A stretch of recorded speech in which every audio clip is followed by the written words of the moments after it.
Hey, it's Mark Andrews with the 2018 version of the OCFOA Plays of the Week, Episode 1. Guys, this started out as a playoff version for 2017, and I just never finished it. So if you hear me refer to playoffs during the cuts, that's the reason for it. If you find anything that you take exception to, please leave it in the comments section below. Here we go. So here's a great play to kick off our special edition. Steve makes a real good point here. As we move into playoffs, we want to make sure we up our game on every level, including our pregame mechanics.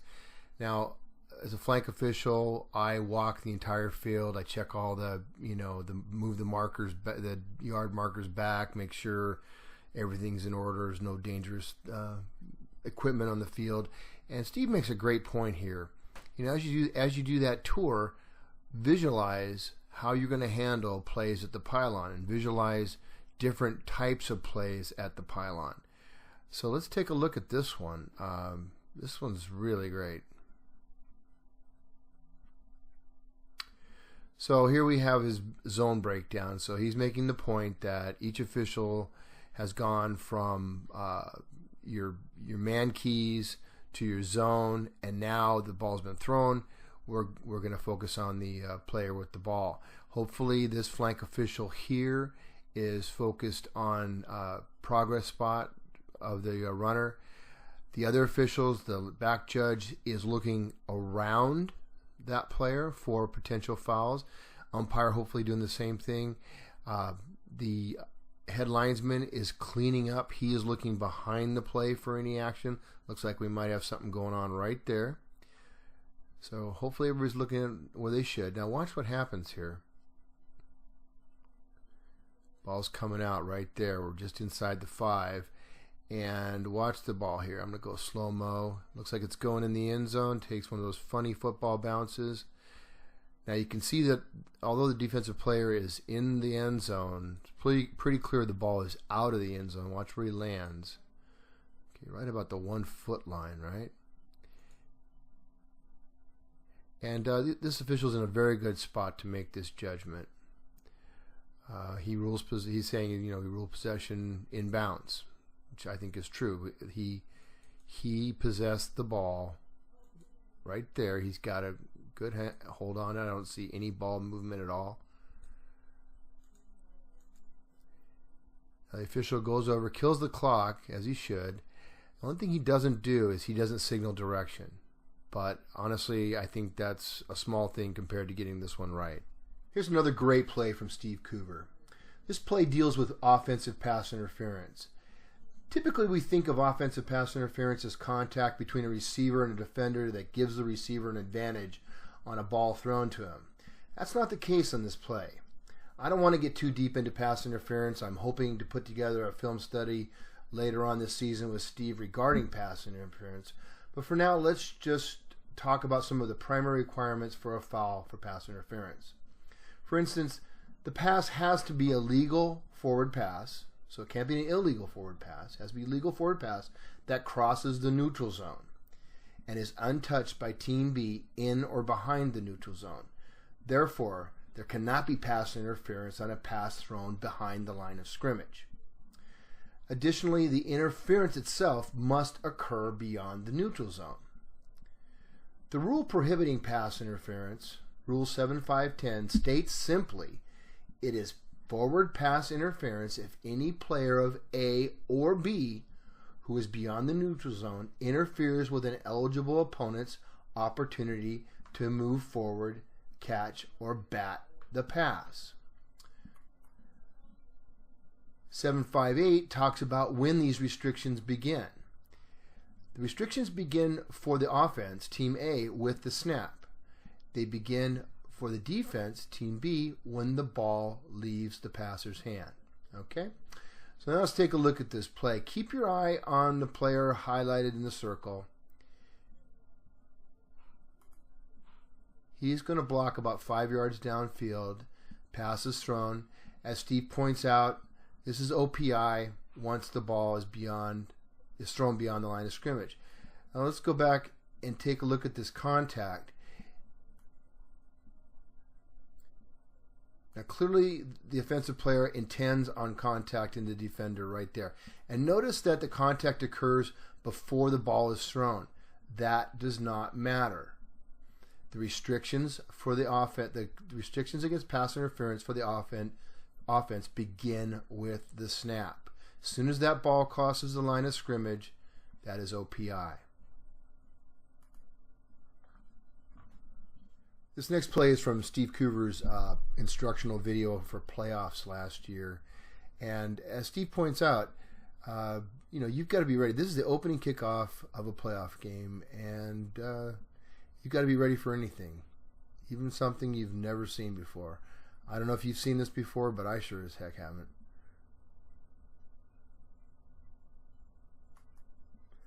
Yep, there's the ball on the tee. He whiffed it completely. Now, what do you have here? Think about it. What do we have? Let's see what Steve says.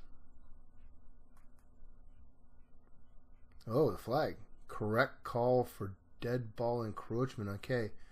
Plus, we have an injured kicker. Check him out. Oh, yeah, he's hurt himself. Okay, be ready for anything, guys. All right, here's another one from Steve, and boy, is this a great play for discussion. Back judges, you want to run this one 100 times. Kicks, kicks, kicks, prepare, prepare, prepare. We see a theme here, huh? Let's take a look at this.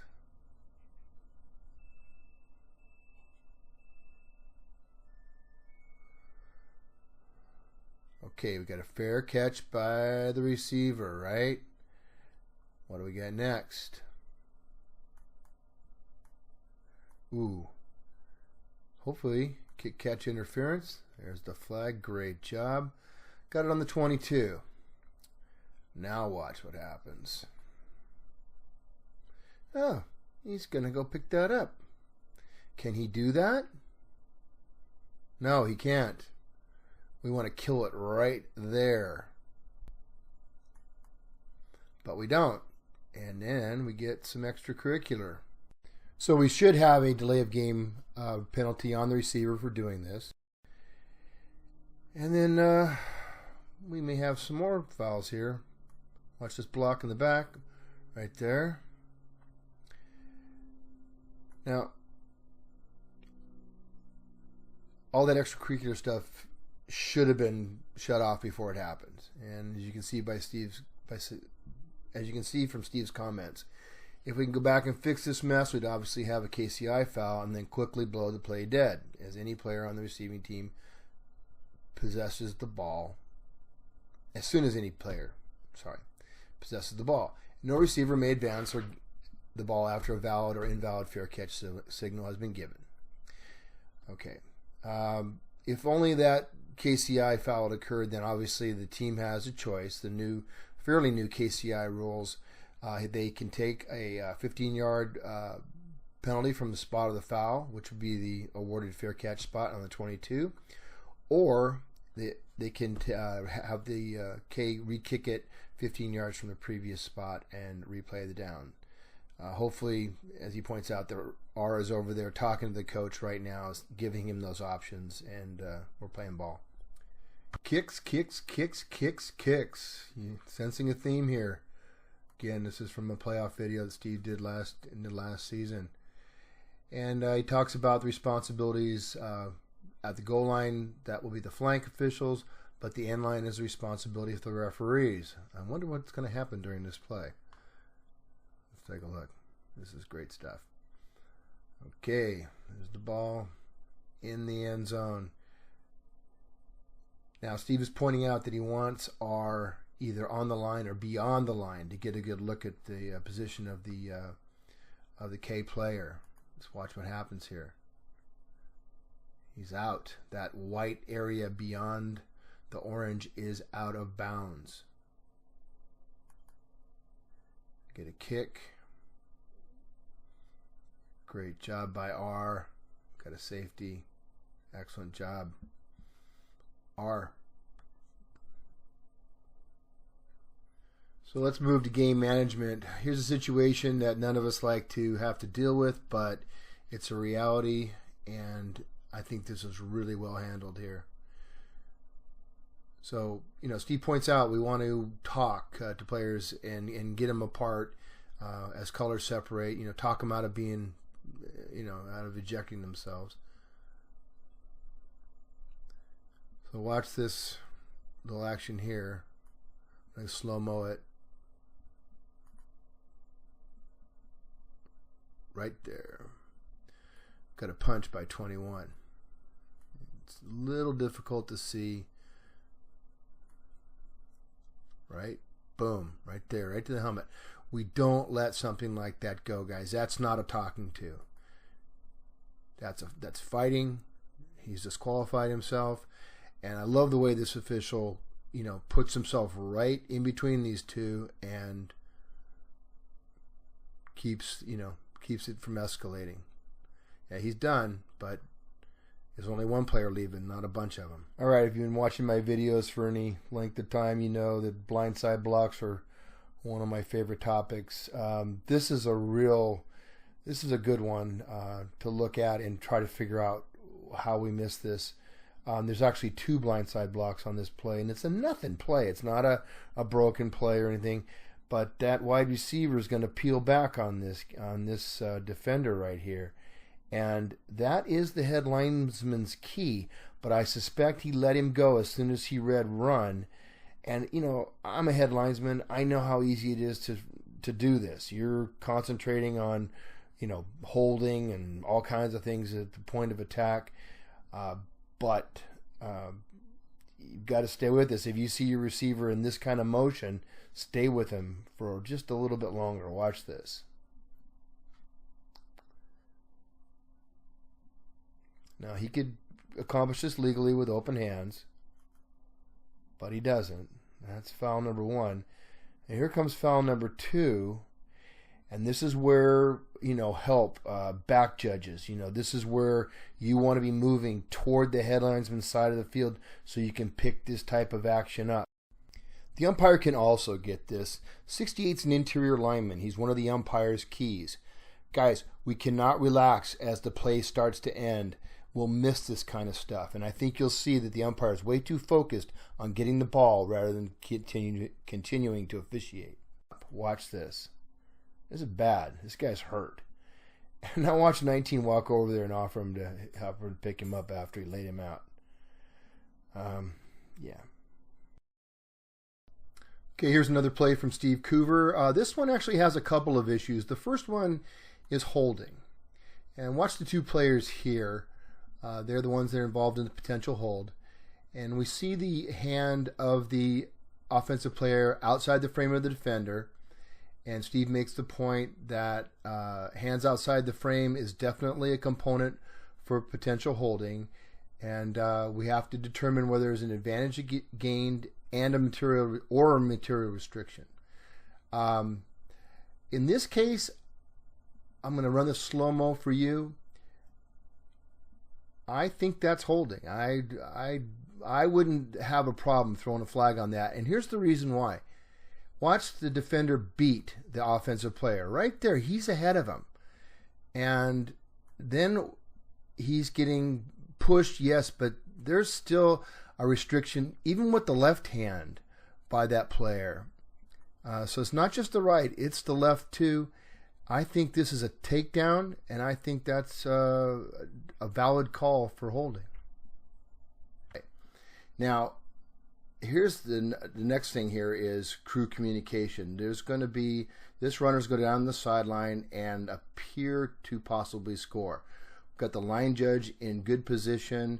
The back judge has the goal line. He'll see him move to the goal line, so he's in good position.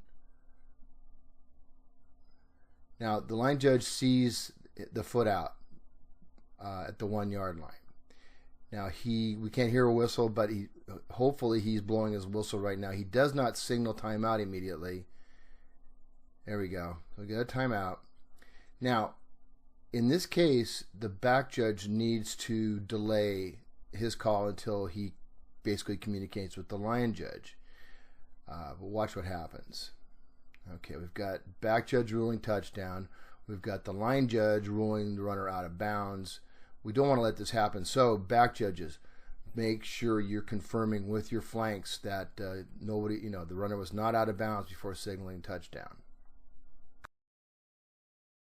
All right, so continuing with our theme on holding, let's take a look at this play. The players highlighted are the players involved in the potential hold, and Steve is making the point here that if this kind of action occurs and it's not a material restriction, it's not at the point of attack, and you see it, then you could just simply warn the player off, tell him you saw it, and clean it up.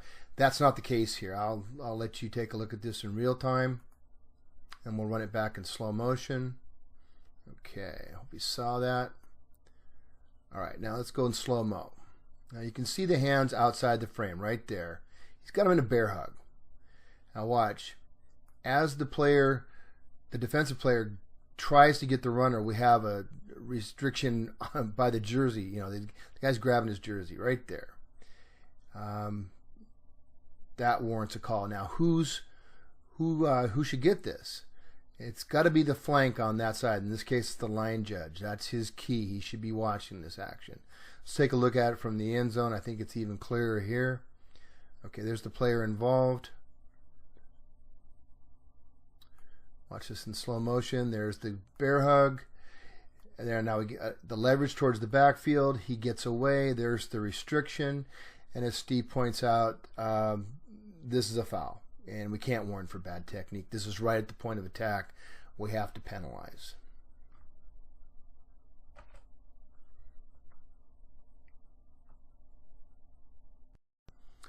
Okay, more holding. These are the two players involved. Let's take a look. Now, Steve's a big proponent of preventative officiating, and again, he's making the point that we can warn players of this kind of technique if we have the opportunity. I think what you're going to see here is not a warning situation. This is a takedown. And takedowns are one of the things that we want to penalize. Everybody sees this. And, from a game management standpoint, we want a flag on this. We don't have one. And he makes a great point here. This is where the referee come over and separate these two to make sure that this doesn't escalate. Going to end on a light note. Remember, this is from last year's playoffs, and mad respect to all the umpires out there. I've umpired twice in my officiating career and was scared out of my mind both times. Both times due to our umpire being injured. And take care. Watch yourselves out there, guys. This is pretty cool. This official's not hurt. He just his dignity maybe a little bruised, but watch what happens here. All the players run over and try to help him up. You gotta love that. So keep that in mind as we move into the season. We're out there, all one big family, including the players and coaches, even though it doesn't seem like it sometimes. Well, that'll do it for this kickoff edition of the 2018 season OCFOA Plays of the Week. I apologize, this got a little lengthy. I just kept coming across great plays and wanted to bring them to you. Feel free, to watch these in segments if it's too much. Look for some other videos coming out very soon. CFOA video film study on the new rules. And, of course, we'll have more episodes of the week as the season progresses. If you like these videos and you want to find out as the new ones are issued, please subscribe to my channel. That's it for now. This is Mark Andrews signing off.